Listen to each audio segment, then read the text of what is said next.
Namaste, Swamiji. Namaste, Sharan bhai. How are you? I need to be reminded a little on the verse. My page mark has moved for some reason. It must have been the Guru, approaching the Guru and all that, isn't it? Viveka. Namaste, Swamiji. My notes say it is, we finished verse 75, but then I missed a few classes 75. after that. Yeah, I was a little bit confused about it because I do have my notes on the 76th one, so that is good. That is good. But I don't know whether I missed some class and you had covered something, so I don't know. No. 75 is the one. That's correct. You're right.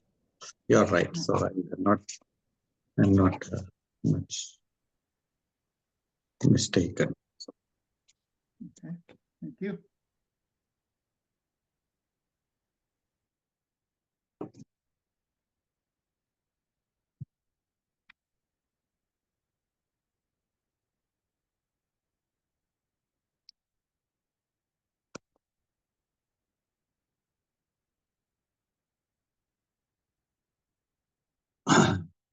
Begin. Om Asato Ma Sadgamaya Tamaso Ma Jyotirgamaya Mrityormamritam Gamaya. Om Shanti Shanti Shanti. Om Sahana Bhavatu Sahanau Bhunaktu Sahaviryam Karavavahai Tejasvinavaditamastu ma vidvishavahai. Om Shanti Shanti Shanti.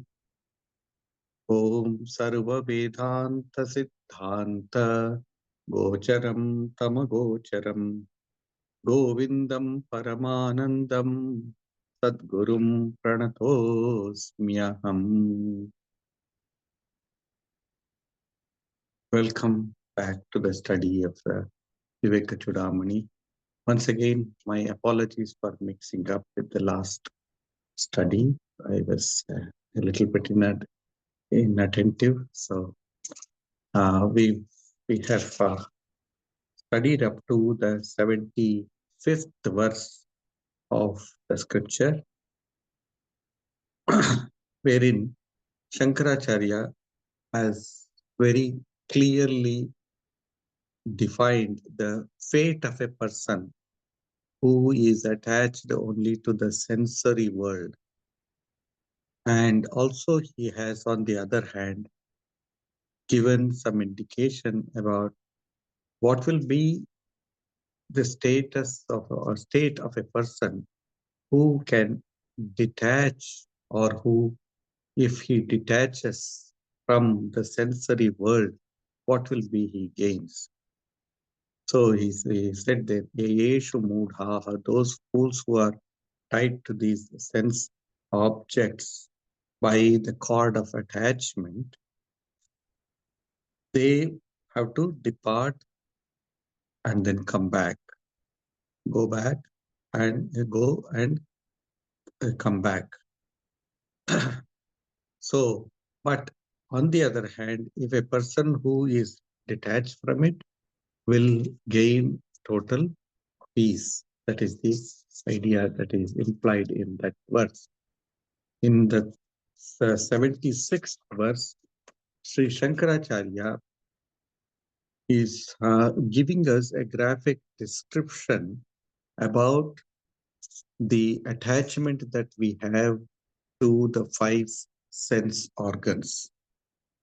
Shabdadibhi panchabhirev pancha panchattvamapusvagunena baddhaha puranga matanga patanga meena angam nara panchabhiranchitah kim.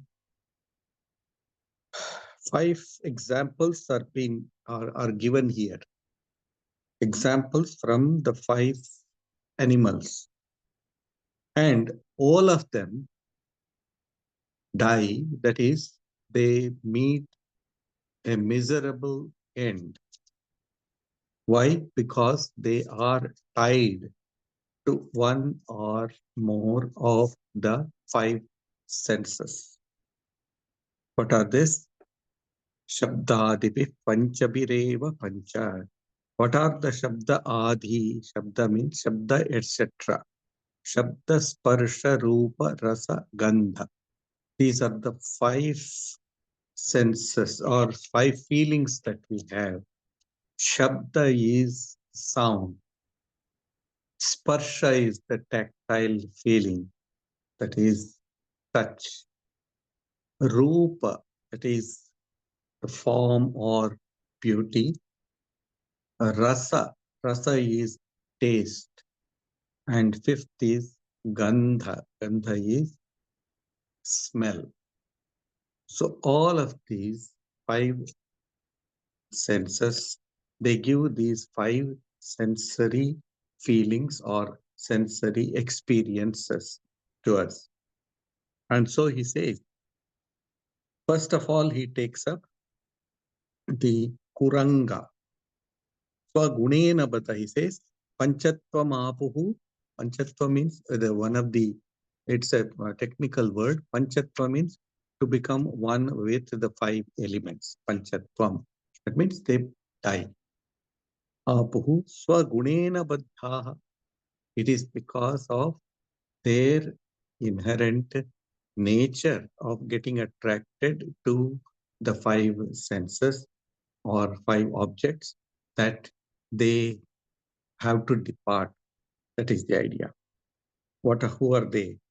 Kuranga, Matanga, Patanga, Meena, Ranga. Kuranga is the deer.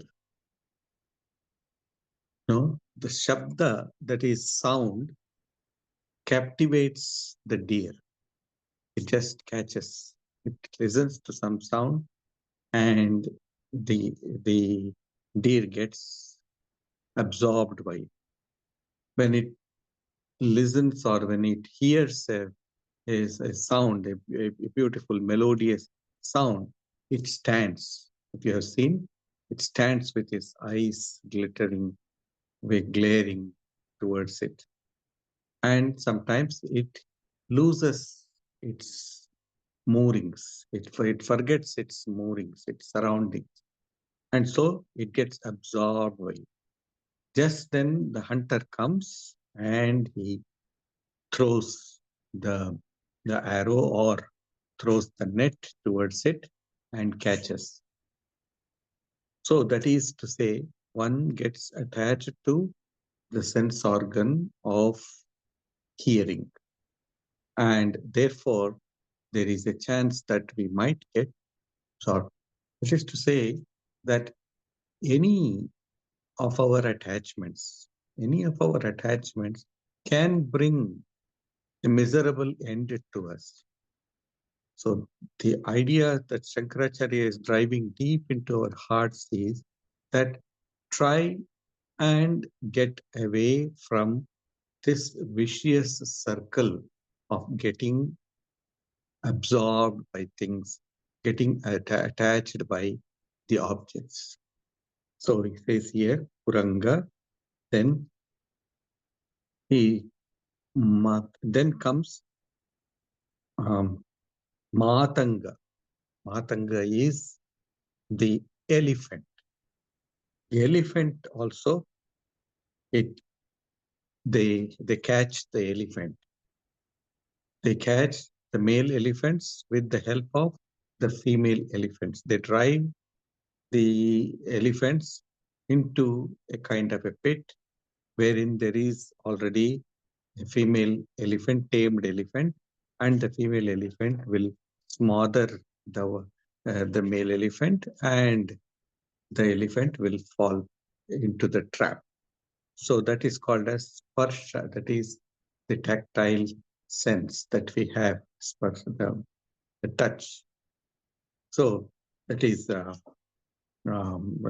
second is matanga. Then third is patanga. Patanga is the fly. A moth, the lamp moth. In when it rains, after rain, you will see lots of moths. They get attracted to the lights over there because they come for some warmth, and there they get attached to it and they perish over there because the heat is too much for them. So that is what it is. That is, they get attached to the form or the rupa of the light. That is what it is. Then he says, Puranga Matanga Patanga Meena. Meena is fish. One gets attached to the fish. What do? If we have to catch fish, we throw a bait. So there is a tasty bait over there, and then immediately the fish comes and grabs the bait, and as a result, it gets caught in the bait to the hook. And that's how it is, because it is very much attracted towards the taste of the bait. So Kuranga Matanga Patanga Meena. And then the fifth one, he says, Bringa. Bringa is the bee. The honeybee enters into the flower, especially the lotus flower, when in the evening, it just sits on the lotus flower, and then the lotus closes completely. And then the bee has its end over there. So because it has started sipping, and it has got absorbed so much over there. So it has got attracted towards the smell of the honey that is there in the flower, and it gets absorbed by that gandha or that smell over there. So this is to say that all these five entities, they die due to the attachment to one or more of the sense organs, the five sense organs. Panchatvamapu. So, Ranganara Panchabiranchita Kim. What then is in store for a person who is attached to all these five? Just imagine, our case is that we are attached to all of these. We are attached to all the five senses, and as a result, we are bound to get caught in this trap. The trap is nothing but this Maya Jala, this samsara. We have got caught into it, and there is no way for us to come out of it unless and until we become aware beforehand.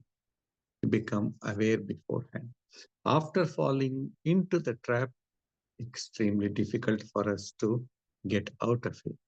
Having said that, there are ways and methods to come out of it, and that is what is called as a sadhana, that is called as spiritual practice, wherein we make all out efforts to come out of the mire that we have fallen into. The next verse, Sri Shankaracharya states the poisonous nature of the sensory objects. See, the purpose of a teacher is to drive home into the heart of the disciple by all possible means the essence of his teachings. So Shankaracharya is doing the same over here, or the scripture is doing the same over here. From various angles, he is trying to show to us that what we have got into is a very sad state of affairs, and that we must make all out effort to come out of this. Doshena tivro vishayah कृष्णसर्पविषादपि विषं निहन्ति भोक्तारं द्रष्टारं चक्षुषाप्ययम्. Sense objects are even more virulent in their evil effects than the poison of the cobra. See, poison kills one who takes it, but those others kill one who even looks at them through the eyes. So this poison is even much more dangerous than that. They are more virulent in their evil effects than the poison of the cobra. Doshena tivraha tivra vishayaha Krishna sarpa vishadapi. Because poison kills a person who consumes it, who takes it, who is ingested with it.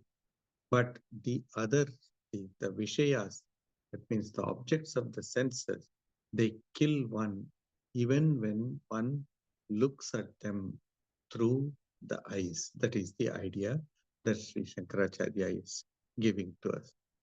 See, this world constantly distracts us, and we need to have tremendous discipline to safeguard ourselves from the ill effects of this. Otherwise, we will suffer. See, the Vivekacūḍāmaṇi mainly deals with the idea of discrimination between what is essential and what is non-essential. And therefore, it is but proper for the Acharya to put forth these arguments with great emphasis.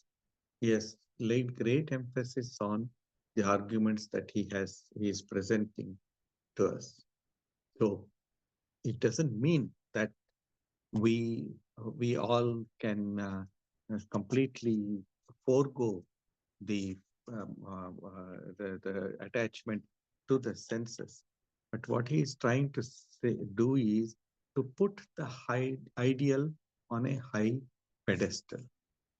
So once you know that this is the goal that I need to achieve, we will be making steady progress towards it. You may not be able to jump and reach that stage once for all. It is not possible also. But if the ideal is very clear before our eyes, then it becomes easier for us to go towards it. All right, I have reached a certain stage, and there is still more to be achieved. So I shall not be complacent about it. See, this complacency in spiritual life is very dangerous. The moment you start saying, I have achieved something, that very moment you have gone down, because it's a very dangerous path, it's a very slippery path. So therefore, do not be complacent. No, I have not been able to control myself. I have not been able to conquer my inner feelings. Therefore, I need to make effort. I keep on making effort, improvising upon it, and trying to better myself all the time. This is what Shankaracharya is aiming at for us here. Vishayasha mahapashat yo vimuktah sudustyajat sayeva kalpate mukyai nanya shat shastra vedyapi. He who is free from the terrible snare of the hankering after sense objects, so very difficult to get rid of, is alone fit for liberation and no one else, even though he be versed in all of the six shastra, that is, six systems of philosophy, schools of Indian philosophy. So, if I have freed myself from the infatuation or the sensory feelings, then only will liberation be possible. That's why Christ very famously says, you cannot serve God and mammon together. It has got great significance. We cannot keep to both those things together for a very long period. One has to give up one thing definitely in order to take hold of the other. One must be able to. That is why we call it as the grasshopper nyaya, grasshopper logic. What does a grasshopper do? It tries to hold on to one leaf and it has its firm foot on that, and then it removes the other foot. So in the same way, we need to have, if we can develop, for example, love for God, then automatically the desire for the objects of the senses will reduce. So I can hold on to the highest, then that which is of little consequence or that which is of less consequence will become unimportant to us. That is the idea, faith. But Sri Shankaracharya makes it very, very clear, without mincing any words. He says that this infatuation with which we get attached to the world, it must go. More so the attachment to the sensory objects of the senses. Sayeva kalpate mukyai. Such a person is alone is fit. He uses that very important word. Eva. Eva means alone, only. It means it is something which is a condition. No, he alone is fit for liberation. Such a person alone is fit for liberation, who is free from this terrible hankering after the sense objects. And he says it is not easy. He admits it. And it says it is very, very difficult. Vishayasa mahapashad yo vimuktaha su dustyajat. It is difficult for you to give up. There is no doubt about that. And it is a great bondage. And it is a great bondage. It is a mahapasha. It's a very, very strong, strong bondage or strong rope that we have. But freedom or mukti or freedom can be only attained when we have the mastery over our sensory system. Only when that comes, then it is possible. Till then, we are trying. We are all sadhakas or sadhikas. We are all trying slowly and slowly. So he makes it very, very clear that do not think that you have achieved something great just because you have had some experiences, just because you had had some deep meditation. Many people claim that they have had this kind of experience, that it is of no consequence at all. It is of no use at all. Until and unless your whole being is saturated by the divine until and unless you are able to get rid of this attachment to your body and the senses. Till then, no amount of realization or no amount of experience is of no consequence at all. Sri Ramakrishna used to give the example of the vultures. Nowadays, vultures have become very less. When we were young in India, we used to see lots of vultures. So vultures, it says, they fly very far in the sky. That means very high in the sky. But where is their attention? All their attention is on the dead carrion, the dead animals which are scattered over. Their eyes are so keen that when they can spot a dead body from about 1 kilometer above. I mean, it may not be 1 kilometer, something like that. So it is quite a lot. But you and me will not be able to see it, but they can see. Similarly, Sri Ramakrishna says that you may be a great scholar, you may be a great philosopher, you may be a great orator, a writer, and all of that. You may inspire people, lots of people, but it is of no consequence. It is of no use. If you are attached to your body, if you are attached to your sensory experience, it is of no use at all. It is just like the vulture, that's all. You are only aiming for some name and fame and approbation and appreciation. That's all that you are worried about.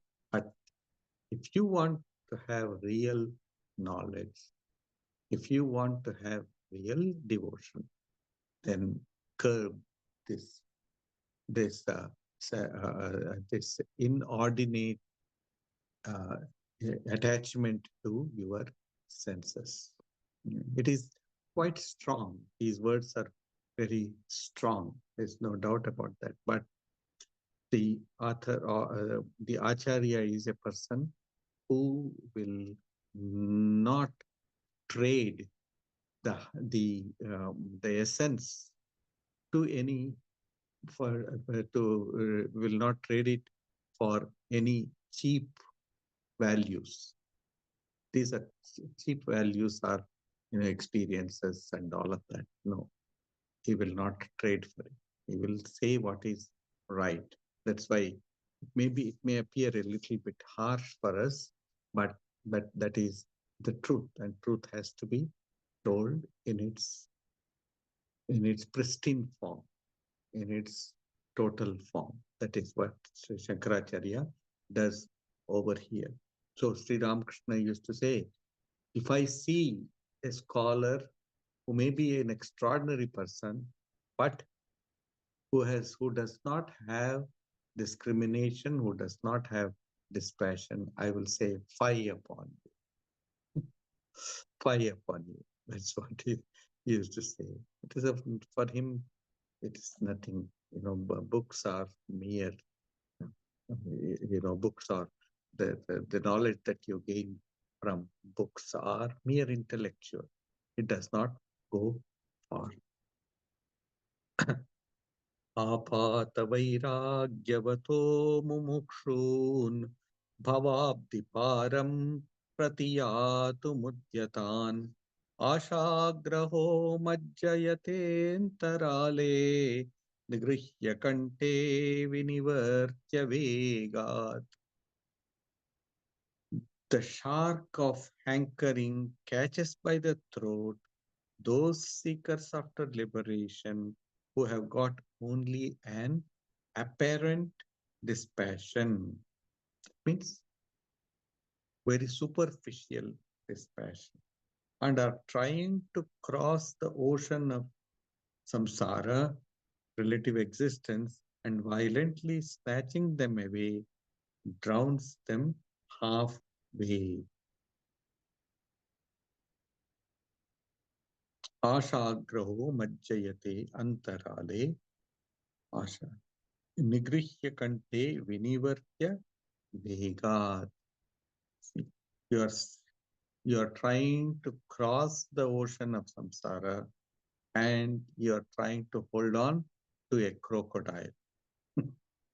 So if you try to hold on to a crocodile and try to cross the ocean, then what will happen? You know very, very, very well. You will be only eaten away by it.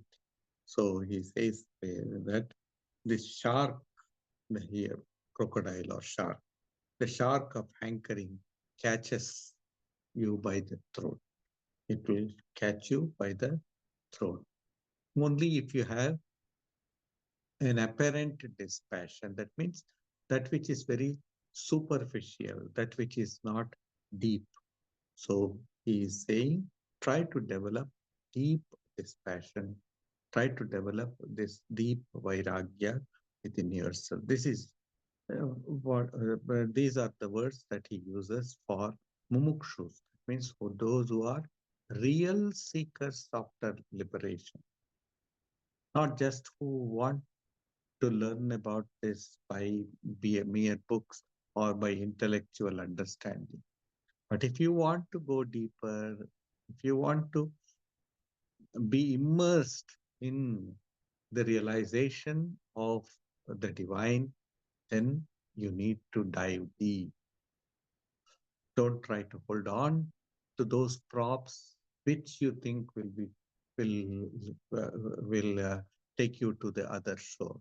That is the idea that Sri Shankaracharya is trying to impress upon us. Apata vairagyavata. Vishayakyagraho yena suvirakyasina sagacchati bhavam bodhe param pratyuhavarjitaha. He who has killed the shark known as sense objects with the sword of mature dispassion. Mature dispassion. He crosses the ocean of samsara free from all obstacles. He alone can cross this relative or the existence, this samsara, who has killed this shark known as the sense object. And what is the weapon that you use? He says, you use the sword of dispassion. Sword of dispassion. Vishayakyagraho yena suviraktyasina hata. Suvirakti.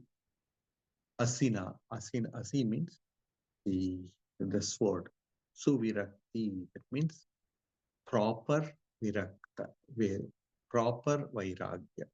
Proper dispassion. That is the idea. Only this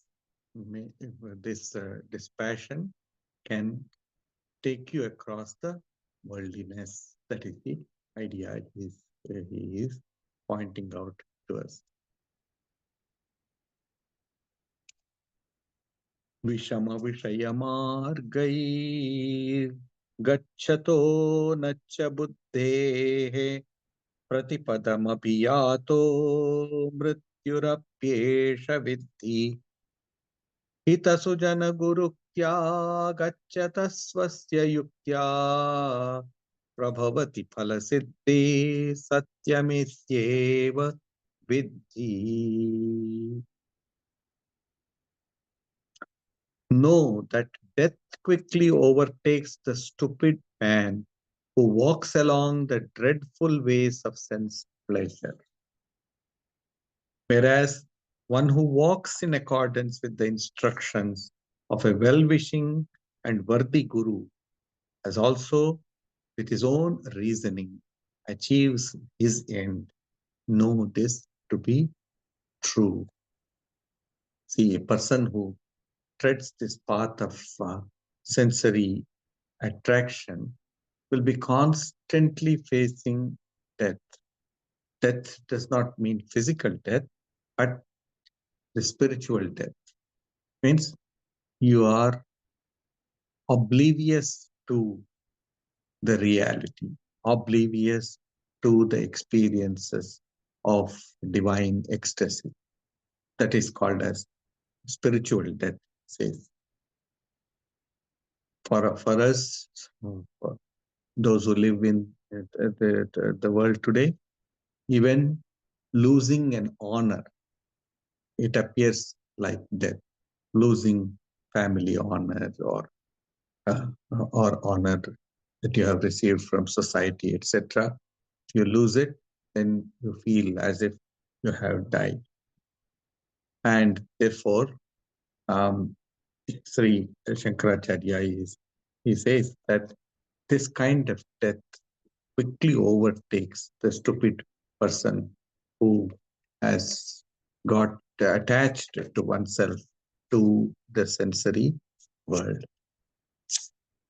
Mokshasya kanksha yadi vai tavasti त्यजाति दूरात् विषयान् विषं यथा पीयूषवत्तोषधया क्षमार्जव प्रशान्तिदान्तिर्भज नित्यमादरा. So now Shankara says, look, if you are really having a desire to become free, to become liberated, what should you do? Tyajati durat vishayat visham yatha. Shun the sense objects. Try to give up this intensity to enjoy the world. That's what you try to give that up. If you have that desire, definitely mokshasya kanksha yadi vai tyajati durat vishaya. As how he gives an example, how would you do it? As if you would avoid poison. You see that there is a snake over there, you are not going to go mess up with the snake. Definitely no. So you will avoid getting near to the snake. So therefore, his mokshasya kanksha yadi vai tavas. Mokshasya kanksha, that one must have that desire to become free. I have to become free. I want to experience freedom. This idea will come only when there is inner development of the self within. It doesn't come to everyone. See, this mumukshatva or the desire to become free does not come to anybody and everybody. It's only to the rare few that comes. But if you have got it, by the grace of your guru or by the grace of the scripture, if you have got it, then consider yourself as a very lucky one. Consider yourself as very fortunate. So we need to undergo a lot of development within ourselves, the self-development, in order to come and reach to the state wherein I can say without any fear that I want to become free, that I want to become liberated. Tyajati durat vishayat vishayam visham tata. Then you would throw away everything as if it were poison. Till then, we cannot do that. Tyajati durat vishayam. So, if you want to develop that kind of a longing for liberation, what should you do? Shankaracharya is giving now some hints as to that. What does he say?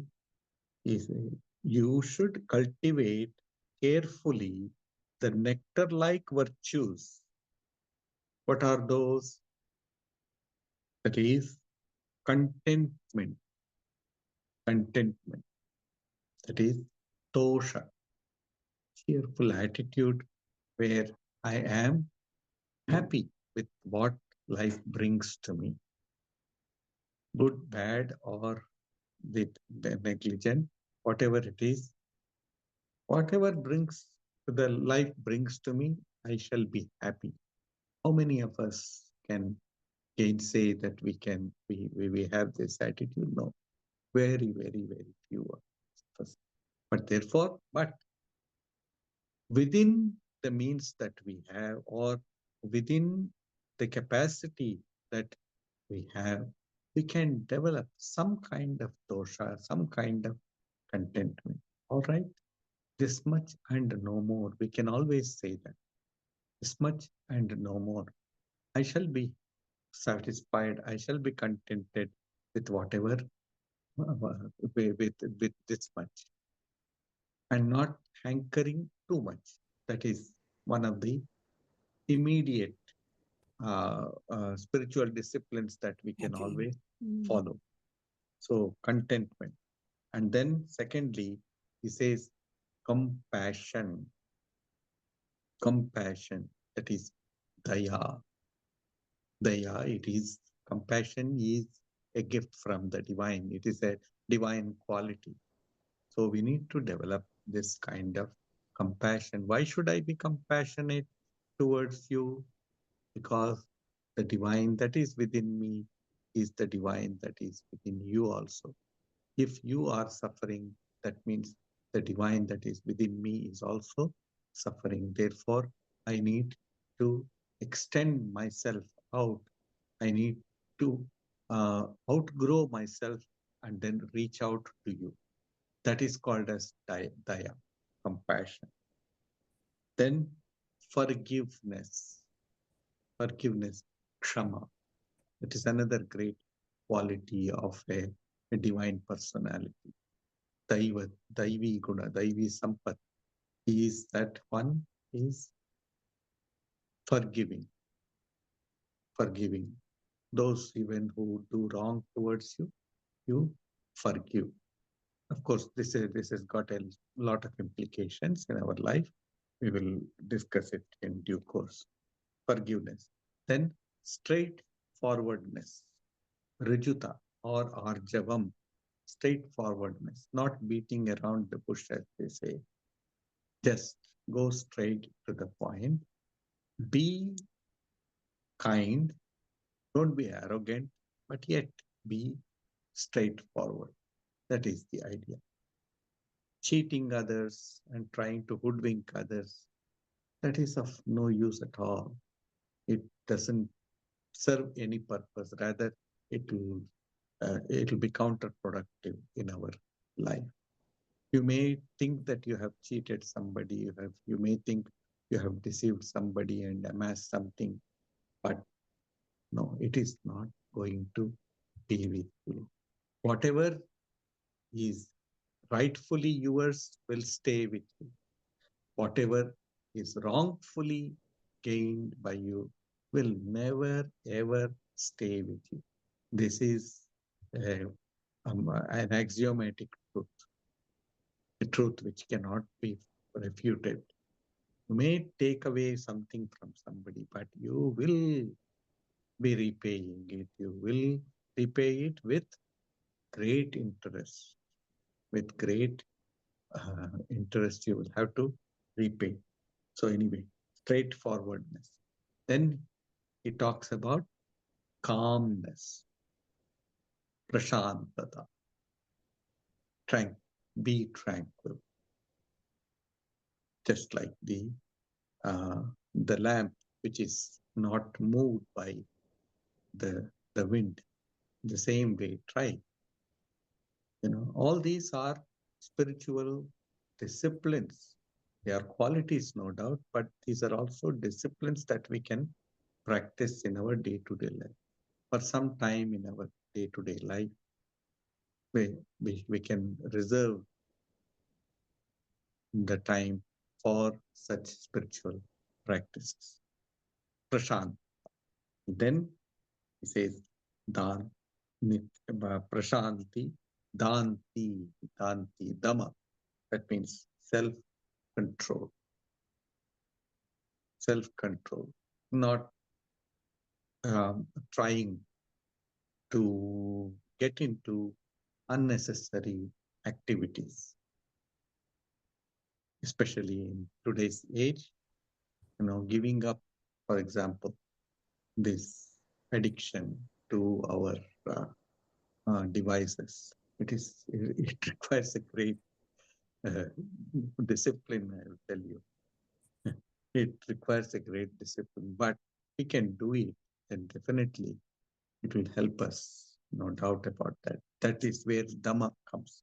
That is control over person. No, I am not going to do it. Just I will put it away for some time, and I am not going to have a look at it. So everything needs some discipline, as every one of you is aware very clearly. So one must have that kind of a strong urge to become free. The whole spiritual practice, the gamut of spiritual practice is for us to try and become free. Nothing more or nothing less than that.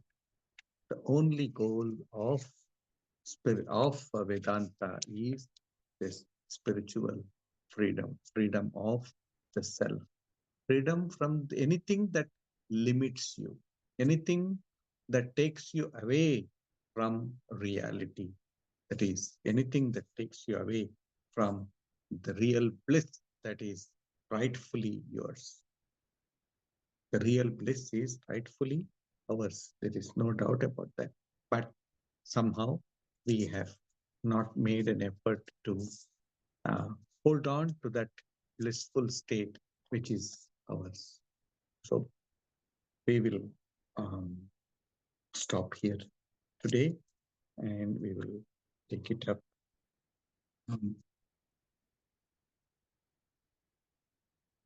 in the new year. We will take up the study of the 83rd verse. Till then, have a wonderful new year and wonderful Christmas. May God bless us all. May God give us the strength to face the trials and tribulations of life. May God give us this understanding that the real goal of human life is freedom. Om Shanti, Shanti, Shanti. Hari Om. Namaste, Swamiji. Thank you. Dhanyavadaha. Thank you. Thank you, Namaskar. Swamiji. Swamiji.